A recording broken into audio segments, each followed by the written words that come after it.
السلام علیکم ورحمۃ اللہ وبرکاتہ۔ دوستو، اللہ کی ذات سے امید ہے آپ سارے خوش و خرم ہوں گے۔ اللہ تعالیٰ سب کو صحت تندرستی عطا فرمائے۔ آپ میرا YouTube channel doctor Arshad health T V دیکھ رہے ہیں۔ آج کی ویڈیو جو ہے وہ پلیٹ لیس کے متعلق ہے کہ پلیٹ لیس کم کیوں ہو جاتے ہیں اور اس کے اثرات کیا ہیں اور اس کا سستا فوری آسان علاج جو ہے وہ ہم کیسے کریں گے۔ دوستو، ایک نارمل جو انسان ہے اس کے جو پلیٹ لیس کی تعداد ہے وہ 1.5 لاکھ سے لے کر 4 لاکھ تک ہوتی ہے۔ اگر 50,000 تک رہیں تو آپ خطرے سے باہر ہیں، لیکن جب 50,000 سے کم ہونا شروع ہو جائیں، 30,000 سے کم، تو پھر صحت کے بارے میں بہت سے خطرات جو ہیں وہ لاحق ہو جاتے ہیں۔ پہلے تو ہم یہ سمجھتے تھے صرف ڈینگی بخار ہی میں پلیٹ لیس کم ہو جاتے ہیں، حالانکہ بہت ساری وجوہات ہیں۔ اگر کوئی ہڈی کے گودے کا پیدائشی نقص ہو تو اس کی وجہ سے پلیٹ لیس کم ہو جاتے ہیں۔ HIV وائرس سے پلیٹ لیس کم ہو جاتے ہیں۔ ہیپاٹائٹس کی وجہ سے پلیٹ لیس کم ہو جاتے ہیں۔ ڈرگس کی وجہ سے پلیٹ لیس کم ہو جاتے ہیں۔ ریڈیشن تھراپی سے پلیٹ لیس کم ہو جاتے ہیں۔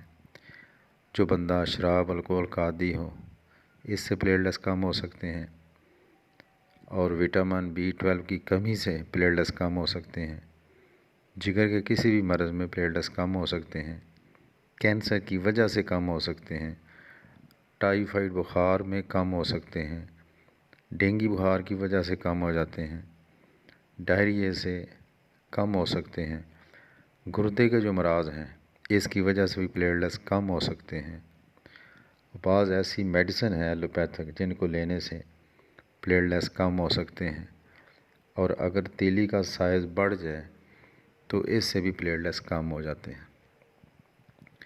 ہمارے جسم کے اوپر جو اس کے اثرات پڑتے ہیں، سکن کے نیچے دھبے پڑ سکتے ہیں، نیل پڑ سکتے ہیں، چھوٹے چھوٹے اسپاٹ بن سکتے ہیں، دانتوں سے، کانوں سے، ناک سے خون نکل سکتا ہے، بڑے پیشاب میں سیاہ خون آ سکتا ہے، پیشاب کے ذریعے خون آ سکتا ہے، وین سے بلیڈنگ ہو سکتی ہے اور موت بھی واقع ہو سکتی ہے۔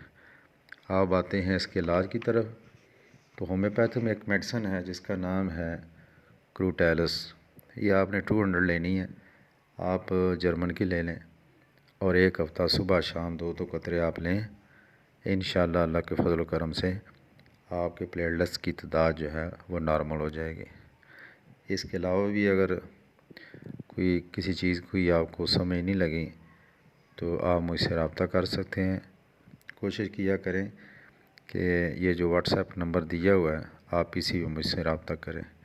انشاءاللہ پھر ملاقات ہوگی۔ السلام علیکم ورحمۃ اللہ وبرکاتہ۔